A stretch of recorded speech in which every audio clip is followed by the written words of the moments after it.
Guys, मैं हूं आयुष और आप देख रहे हैं रेसल इंडिया और स्वागत है आपका आज की वेडनेसडे नाइट वॉर्स के रिव्यू में। AEW डायनामाइट और WWE NXT दोनों के क्रिसमस बेस्ड शोज थे आज जो खत्म हो चुके हैं और काफी कुछ है डिस्कस करने के लिए, तो फटाफट से आप इस वीडियो पर लाइक कर दें। जितने ज्यादा लाइक उतना होता है हमारा फायदा।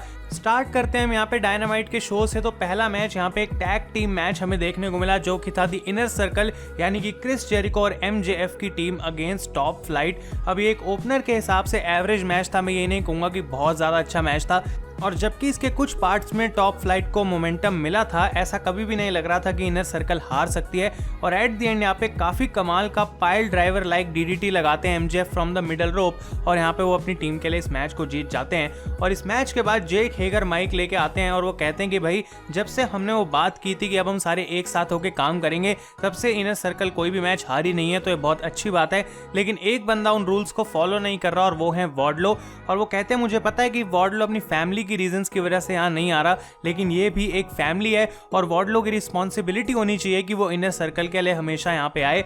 और वो इस बात से बहुत ज्यादा खुंदक में है और वो कहते हैं कि मैं अगले हफ्ते वार्डलो को चैलेंज करता हूँ एक मैच के लिए, क्योंकि मुझे टेस्ट करना है कि आखिर वो कितना बड़ा पार्ट है इनर सर्कल का। और जबकि जेरिको और MJF दोनों को आइडिया इतना अच्छा नहीं लगा, इस मैच को गाइज नेक्स्ट वीक के लिए ऑफिशियल कर दिया गया है।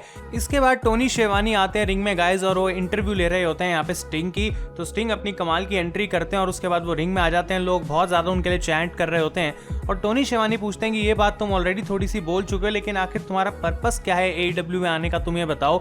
और स्टिंग बात करते हैं कि किस तरीके से TNT पे बहुत साल पहले वो एक ऐसे जंगल का पार्ट थे जो कि उन्होंने बनाने में मदद भी की थी और वो उसके बिल्कुल टॉप पे थे, और अब उनको मौका मिला है वैसे एक जंगल में यहाँ पे वापस आने का। और वो डस्टी रोड्स को भी मेंशन करते हैं यहाँ पे कि किस तरीके से उनका बहुत बड़ा इनपुट रहा था स्टिंग को पॉपुलर करने में at the time of WCW, और जिस तरीके से डस्टी रोड्स ने रिक फ्लेयर के साथ स्टिंग की कमाल की वो फ्यूड बुक करी थी, उस चीज के लिए यहाँ पे वो डस्टी को ट्रिब्यूट देते हैं और कहते हैं वो उसी तरीके से कंपनी कोडी चला रहा है, जो कि एक बहुत बढ़िया बात है मेरे लिए। और इसके बाद यहाँ पे टोनी शेवानी पूछते हैं कि लास्ट वीक तुमने डार्बी की तरफ भी अपना बेसबॉल बैट पॉइंट करा था, तो उसका क्या मतलब है। और जैसे स्टिंग अपना आंसर देने की कोशिश करते हैं गाइज, यहाँ पे आ जाती है टीम टैज। और टैज यहाँ पे कहते हैं कि भाई देखो स्टिंग, बहुत अच्छी बात है कि तुम यहाँ पे वापस आ गए, लेकिन ये जो इट स्टिंग करके चीखता है टोनी शेवानी, इससे हम बिल्कुल थक चुके हैं और हमको ये बार बार नहीं सुनना है। और एक बात हम तुम्हें बता दें कि हमारे बिजनेस में तुम दखल मत दो, क्योंकि अगर तुम ऐसा करते रहोगे तो इस एज में तुम्हारे लिए अच्छा नहीं होगा जिस तरीके की बीटिंग हम तुम्हें देंगे। और इस प्रोमो की ड्यूरिंग हमें देखने को मिलता है कि डार्बी एलिन जो कि स्टैंड्स में ऊपर खड़े होते हैं, वो अपनी पोजीशन को चेंज कर लेते हैं और उसके बाद टैज कहते हैं अपनी टीम को कि भाई जाके स्टिंग को अटैक करो। लाइट्स ऑफ होती हैं और डार्बी अचानक से रिंग में आ जाते हैं और टीम टैज पीछे रुक जाती है। और टैज कहते हैं ठीक है भाई, तुम्हारे पास बेसबॉल बैट है, स्केटबोर्ड है, हम किसी और दिन के लिए रुक जाएंगे, लेकिन जनवरी 6 को जब TNT चैंपियनशिप डार्बी तुम्हें डिफेंड करनी पड़ेगी अगेंस्ट ब्रायन केज, तब तुम्हें पता लगेगा तुमने किससे पंगा लिया है, because you are about to lose the title. और यहाँ पे बेसिकली ब्रायन केज तो ऐसे कह रहे थे कि भाई मैं तो अभी रेडी हूँ मैच के लिए, लेकिन टैज ने उनको रोक दिया। और जब वो चले जाते हैं यहाँ से गाइस, तो स्टिंग और डार्बी के बीच में काफी बढ़िया सा एक्सचेंज होता है। कुछ बोला नहीं दोनों नहीं, लेकिन काफी मतलब अच्छी सी मोमेंट में कहूंगा ये देखने को मिली जब स्टिंग ने डार्बी को यहाँ पे कन्फ्रंट करा। इसके बाद गाइस MJF जाते हैं बैक स्टेज सैंटाना और ओर्टिज के पास, जो कि बैठ के पत्ते खेल रहे होते हैं और काफी इमोशनल लग रहे थे यहाँ पे MJF। और वो जाके सैंटाना को कहते हैं कि देखो भाई मेरी लाइफ में मेरे ग्रैंडफादर बहुत ज्यादा इंपॉर्टेंट थे और वो कैंसर की वजह से मर गए थे। और ऑब्वियसली गाइस अगर आपको पता हो तो अभी रिसेंटली सैंटाना के स्टेप फादर की डेथ हुई है इन रियल लाइफ, और इसी वजह से वो एक दो हफ्ते नहीं आ रहे थे शो पे। और इस सेगमेंट में बेसिकली MJF काफी इमोशनल हो गए और उन्होंने सैंटाना को एक काइंड ऑफ कंसोल करा कि भाई कोई दिक्कत की बात नहीं है, तुम्हें अब सारी चीजें जो है वो सही से करनी है, और अपनी भी एक इमोशनल स्टोरी बताई। और उसके बाद सैंटाना और MJF यहाँ पे गले मिलते हैं, लेकिन सेगमेंट के एंड में ऐसा लगता है कि ये किसी पर्पस की वजह से MJF ने करा है, क्योंकि वो अपने आंसू पोंछते हैं और ऐसे एक्ट करते हैं कि भाई मेरा काम हो गया जो मुझे करना था। तो इंटरेस्टिंग रहेगा कि अभी भी MJF अंदर घुस के इनर सर्कल को तोड़ने की कोशिश कर रहे हैं। आई रियली थिंक कुछ ऐसा होने वाला है। इसके बाद गाइज एक 6 मैन टैग टीम मैच हमें देखने को मिलता है, the Jurassic express against dark orders number 5, 10 और उनके साथ थे कोल्ट कबाना। अब लास्ट वीक हम कह रहे थे कि भाई ज़्यादा टैग टीम मैचेस होते हैं डायनामाइट के शो पे, इस बार भी काफ़ी सारे टैग टीम मैच हमें देखने को मिले और इस वजह से यहाँ पे मेरा कोई खास इंटरेस्ट था नहीं। यहाँ पे जुरासिक एक्सप्रेस जीत गई, एवरेज से डेफिनेटली ये बेटर मैच था। और मैच के बाद FTR आती है स्क्रीन पे और वो चैलेंज करते हैं जुरासिक एक्सप्रेस को for a tag team title match on January 6th show. तो ये काफ़ी बड़ा मैच ऑफिशियल हो चुका है। इसके बाद गाइस केनी ओमेगा और डॉन कैलिस की इंटरव्यू हमें देखने को मिलती है एलेक्स मार्वेज के साथ, और ओमेगा यहाँ पे कहते हैं कि रे फेनिक्स को पहले भी बहुत सारी टाइटल अपॉर्चुनिटीज मिल चुकी हैं, लेकिन उन अपॉर्चुनिटीज का कभी भी उन्होंने फायदा ढंग से नहीं उठाया। और वो कहते हैं कि इस बार जब मेरा उनके साथ मैच होगा तो ये आखिरी बार है जब मैं उनको हराऊंगा और उनको पीछे की तरफ फेंक दूंगा। और वो कहते हैं कोई दिक्कत नहीं है, अगर AEW में तुम्हारा कुछ नहीं हो रहा तो मेरे फ्रेंड्स हैं ऐसे इम्पैक्ट में जो कि तुम्हें डेफिनेटली अपने रोस्टर में लाना चाहेंगे। तो ये काइंड ऑफ उन्होंने उनकी बेइज्जती करी और ये प्रोमो हमें देखने को मिला गाइस। इसके बाद पाक का मैच होता है द बुचर के साथ, जिसमें काफी सारी इंटरफेरेंसेस थी। यहाँ पे the blade bar bar interfere करने की कोशिश कर रहे थे और एडी किंगस्टन कमेंट्री से उठ के आने की कोशिश करते हैं, लेकिन लैंस आर्चर आ जाते हैं सामने से तो वो कुछ कर नहीं पाते। और एट द एंड पाक यहाँ पे गाइस इस मैच को जीत गए हैं। और मैच के बाद लैंस आर्चर यहाँ पे कन्फ्रंट करते हैं पाक को, लेकिन कुछ होता नहीं है खास। और बेसिकली हमें पता लग चुका है कि इनका जो एनिमी है वो कॉमन है और वो एडी किंगस्टन और उनका ग्रुप है। इसके बाद किप सेबियन आ जाते हैं गाइस पेनेलोपी फोर्ड और बेस्ट मैन मीरो के साथ। वो रैंप पे खड़े हैं और अपनी वेडिंग डेट अनाउंस उनको करनी है। और जैसे वो पॉइंट करते हैं यहाँ पे स्क्रीन की तरफ तो हमें देखने को मिलता है कि बेस्ट फ्रेंड्स का म्यूजिक बजता है और ऐसा लगता है कोई इंटरफेरेंस होगी, लेकिन ये हमारे साथ मजाक कर रहे थे। और एक्चुअली में दिखाते हैं कि इन्होंने बैक स्टेज बेस्ट फ्रेंड्स को अटैक कर दिया है और ट्रेंट को एम्बुलेंस में वो लेकर जा रहे हैं। और उसके बाद फाइनली इन्होंने अपनी डेट भी रिवील कर दिया, which is 3rd February। AEW का एक स्पेशल शो होने वाला है बीच ब्रेक, यानी कि ये बीच वेडिंग हमें देखने को मिलेगी किप और पेनेलोपी के बीच में, और इस सेगमेंट को भी ऑफिशियली अनाउंस कर दिया है।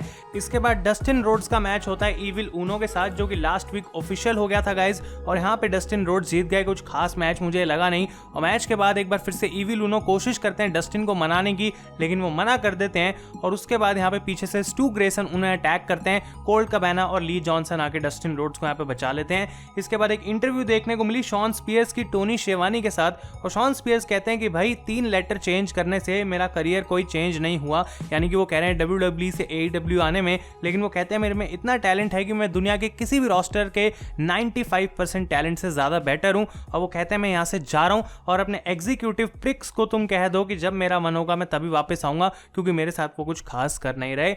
इसके बाद हिकारू शीडा का मैच होता है एलेक्स ग्रेसिया के साथ, और यहाँ पे उनको एबेडॉन मैच से पहले अटैक कर देती हैं, लेकिन ये मैच होता है, हिकारू जीतती हैं और रिंग साइड आ जाती हैं एबेडॉन। इन दोनों के बीच में एक ब्रॉल होती है गाइस, और एबेडॉन बिल्कुल ऐसे नीचे गिर जाती हैं कि भाई कोई ज़ॉम्बी बिल्कुल मर चुका है। लेकिन हिकारू जैसे ही अपनी कैंडो स्टिक से उनको छेड़ती हैं, वो अचानक से उठ के अटैक कर देते हैं हिकारू पे और उनको बाइट कर लेते हैं बिल्कुल, और खून आना शुरू हो जाता है नेक से हिकारू शीडा की। तो ये काइंड ऑफ बिल्ड करा जा रहा है for the next feud AEW women's championship के लिए, और देखना इंटरेस्टिंग रहेगा कि एक्चुअली में एबेडॉन को AEW बहुत ज्यादा पुश करती है या फिर नहीं। और फाइनली शो का main event AEW world tag team title के लिए the young box and the acclaimed, ये मैच भी लास्ट वीक ऑफिशियल कर दिया गया था और मुझे कोई डाउट नहीं था कि एक अच्छा मैच होगा। डेफिनेटली मेन इवेंट वर्दी मैच था, बहुत अच्छा मैच था इनफैक्ट, और यहाँ पे यंग बक्स को जीतना था ये बात भी हम जानते ही थे। तो एंड में उन्होंने BTE ट्रिगर लगाया, और जबकि काफी क्लोज मोमेंट्स भी आई, यहाँ पे गलती से निक जैक्सन ने सुपर किक लगा दी थी रेफरी को, और नया रेफरी भी आता है और उस टाइम पीरियड में बेसिकली एक्लेम लो ब्लो भी लगा देती है, वेपन का भी इस्तेमाल करती है, लेकिन तब भी यंग बक्स हारते नहीं है। And at the end they win with the BTE trigger and are still the AEW tag team champions. तो ओवरऑल ये शो ठीक था, एवरेज था, ये नहीं कहूंगा बहुत बेकार या फिर बहुत अच्छा। अब हम बात करते हैं गाइस NXT की, तो ये भी स्टार्ट होता है for the NXT tag team titles, a street fight match between Killian Dain, Drake Maverick against Oney Lorcan and Danny Burch. और इस मैच में बहुत सारे बॉचेस थे, अगर आपने इसको देखा आपको पता होगा। किलियन डेन को 2 टेबल्स के थ्रू जाना था, एक भी टेबल नहीं टूटी। आई थिंक एक और स्पॉट था जहाँ पे टेबल नहीं टूटी, आई डोंट नो ऐसा क्यों हो रहा था, लेकिन अगर ओवरऑल में मैच की बात करूं तो एक बहुत अच्छा मैच हमें देखने को मिला इनके बीच में। वॉचेस को अगर हम साइड में रख दें तो स्टोरी काफ़ी अच्छी थी, और गाइस काफ़ी सारे लो ब्लोज, वेपन्स का यूज़ और अनोखी चीज़ें हमें यहाँ पे देखने को मिली। लेकिन एट द एंड यहाँ पे टाइटल्स जो हैं वो रिटेन हो चुके हैं, और डैनी बर्च, ओनी लोरकन अभी भी चैंपियंस हैं। तो जबकि कोई टाइटल चेंज यहाँ पे नहीं था, एक काफ़ी अच्छा मैच हमें देखने को मिला। इसके बाद अब वेरी गारगानो क्रिसमस की सेगमेंट देखने को मिलती है विद द वे, यानी कि यहाँ पे गारगानो हैं, कैंडिस लेरे हैं, ऑस्टिन थ्योरी हैं, और साथ के साथ इंडी हार्टवेल है, और इनके ग्रुप का नाम द वे है गाइस, अगर आपको नहीं पता। और बेसिकली यहाँ पे गारगानो सबके लिए गिफ्ट्स लेके आए हैं। ऑस्टिन थ्योरी के लिए वो वे प्रोटीन लेके आए हैं और वो WHEY वाला वे नहीं है, WAY वाला वे है। उसके बाद वो PS5 देते हैं यहाँ पे इंडी हार्टवेल को और वो बहुत खुश हो जाती हैं कि भाई मुझे PS5 मिला। लेकिन गार्गानो कहते हैं देखो भाई वो खाली डब्बा है, PS5 तो मेरा है, लेकिन मैं तुम्हें अपना फैमिली निकनेम देना चाहता हूँ। और मुझे लगा वो कहेंगे कि तुम्हें अब मैं इंडी गार्गानो बुलाऊंगा, लेकिन वो कहते हैं मैं तुम्हें इंडी रेसलिंग बुलाऊंगा, क्योंकि ऑब्वियसली हम जॉनी रेसलिंग बोलते हैं गार्गानो को। तो ये बहुत फनी था। और फाइनली वो कैंडिस लेरे को यहाँ पे गाइज एक टूटा हुआ टायर देते हैं और वो कहते हैं कि मैंने कचरे के ढेर में 17 घंटे बिताए और ये आखिरी टुकड़ा मिला मुझे शॉर्टजी ब्लैक हार्ट के टैंक का, तो मुझे लगा तुम्हें ये मुझे देना चाहिए एज अ सूवेनियर। और बेसिकली गाइस इस सेगमेंट यहाँ पे हमें देखने को मिली कि ये लोग घर में क्रिसमस सेलिब्रेट कर रहे हैं और आपस में गिफ्ट्स बांट रहे हैं। इसके बाद आइज़ाया स्वर्ज स्कॉट अगेंस्ट जेक एटलस का हमें मैच देखने को मिलता है, जो कि रीमैच था। लास्ट टाइम जेक एटलस जीते और आज स्वर्ज स्कॉट जीत गए और बेसिकली अब इन दोनों के बीच में 1-1 हो चुका है अगर हम बात करें। और ये फिर से एक अच्छा मैच था, इन दोनों के बीच में हमेशा ही एक अच्छा मैच होगा और यही मैं एक्सपेक्ट करता हूं। इसके बाद बैक स्टेज होते हैं गाइस एडम कोल और रॉड्रिक स्ट्रॉन्ग और वो बात करते हैं कि किस तरीके से काइल ओराइली को एक और अपॉर्चुनिटी मिल रही है फॉर द NXT टाइटल और इस बार वो टाइटल जीतेंगे और अनडिस्प्यूटेड एरा एक बार फिर से टॉप पे आएगी। और यहाँ पे इनको कन्फ्रंट करते हैं द वेलवेटीन ड्रीम और वो आके बात करते हैं कि देखो भाई कुछ ऐसा नहीं होने वाला जो तुम कह रहे हो। और हमें देखने को मिल रहा है कि बेसिकली अब Kyle O'Reilly is the actual leader of undisputed era. और वो एडम कोल को कहते हैं कि भाई तुम जो है नीचे नीचे गिरते चले जा रहे हो, तुम्हारे को कोई पसंद नहीं करता। और एडम कोल यहाँ पे वेलवेटीन को चांटा लगाते हैं और कहते हैं देखो भाई इस ग्रुप के अंदर कोई लीडर नहीं है and this is the group. और वो कहते हैं आज मैं मेन इवेंट में तुम्हें हरा के बताऊंगा कि आखिर क्यों अभी भी हम सबसे रेलिवेंट चीज है पूरी NXT में। तो ये मैच ऑफिशियल हो जाता है guys for the main event. इसके बाद रिया रिप्ली का मैच होता है डकोटा काय के साथ, जो कि एक अच्छा मैच था। और यहाँ पे रैंप पे खड़ी हुई थी गाइस राक्वेल गोंजालेस और वो देख रही थी सिर्फ। और यहाँ पे रिया रिप्ली ने काफी डोमिनेटिंग तरीके से हराया डकोटा काय को। और मैच के बाद यहाँ पे राक्वेल और रिया के बीच में बहुत ही बड़ी ब्रॉल टूट जाती है। मतलब कई सारे प्रोड्यूसर्स रेफरी आते हैं इनको रोकने के लिए, लेकिन तब भी ये रुकते नहीं है, आपस में लड़ते रहते हैं। तो ये काफी एंटरटेनिंग था। और अब ऑफिशियल कर दिया गाइस जनवरी 6 वाले न्यू ईयर्स इविल शो के लिए कि रिया रिप्ली और डकोटा काय का एक लास्ट विमेन स्टैंडिंग मैच होने वाला है। तो एक बढ़िया मैच होगा डेफिनेटली और एक्सपेक्टेशंस मेरी इससे काफी ज्यादा हैं। इसके बाद बैक स्टेज होती है टोनी स्टॉर्म और वो बात कर रही है कि किस तरीके से ईओ शिराई उनसे डरती हैं और अब NXT चैंपियनशिप उनसे वो लेके ही रहेंगी। और ईओ को भी ये बात पता है कि अगर कोई उनको हरा सकता है NXT के अंदर तो वो एक्चुअली में टोनी स्टॉर्म है। इसके बाद हमें ज़ाया ली और बोआ की ये मिस्ट्री स्टोरी कंटिन्यू होती हुई देखने को मिली। और यहाँ पे अब हमें थोड़ा आइडिया लगा है कि हो क्या रहा है। बेसिकली स्टार्ट में इनको टॉर्चर करा जा रहा था, बहुत ज़्यादा इनको मारा जा रहा था, लेकिन आज हमें देखने को मिला कि अब इनको कोई दर्द महसूस नहीं हो रहा। जो भी टॉर्चर इनको पहले दिया जा रहा था अब इनके लिए वो नॉर्मल हो चुका है और आराम से वो चीज़ें बहुत बार कर रहे हैं। और जबकि पहले इनको बोलना पड़ता था कि रोक दो और मत करो भाई, और अब उनका ट्रेनर बोल रहा है कि बस और तुम्हें करने की जरूरत नहीं है। तो क्या होगा इसका और क्या स्टोरी लाइन का पार्ट बनेगा उसका तो आइडिया नहीं लगा, लेकिन कुछ ना कुछ प्रोग्रेस जरूर कर रहा है, वो देखने में इंटरेस्टिंग लगा।